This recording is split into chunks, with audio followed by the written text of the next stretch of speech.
সিলেটের গোয়াইনঘাট উপজেলার জাফলংয়ে ভয়াবহ অগ্নিকাণ্ডে দগ্ধ হয়ে মা ও মেয়ের মৃত্যু হয়েছে।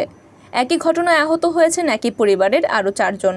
রবিবার 20 আগস্ট দিবাগত 12:30টার দিকে উপজেলার জাফলংয়ের রসুলপুর গ্রামের ইয়াকুব মিয়ার দোকান ও বাড়িতে অগ্নিকাণ্ডের এই ঘটনাটি ঘটে।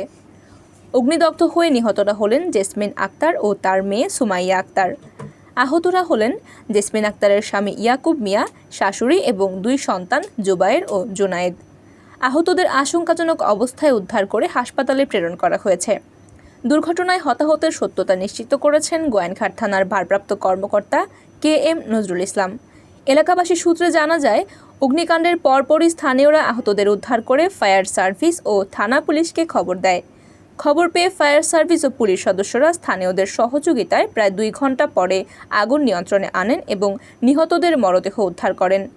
তবে আগুনের কারণ এবং ক্ষয়ক্ষতির পরিমাণ সম্পর্কে এখনও কিছু জানা যায়নি। এদিকে অগ্নিকাণ্ডের খবর পেয়ে গোয়াইনঘাটের উপজেলা নির্বাহী কর্মকর্তা তাহমিলুর রহমান, গোয়াইনঘাট থানার OC KM নজরুল ইসলাম, সিলেট জেলা পরিষদের সদস্য সুভাষ দাস ঘটনাস্থল পরিদর্শন করেন।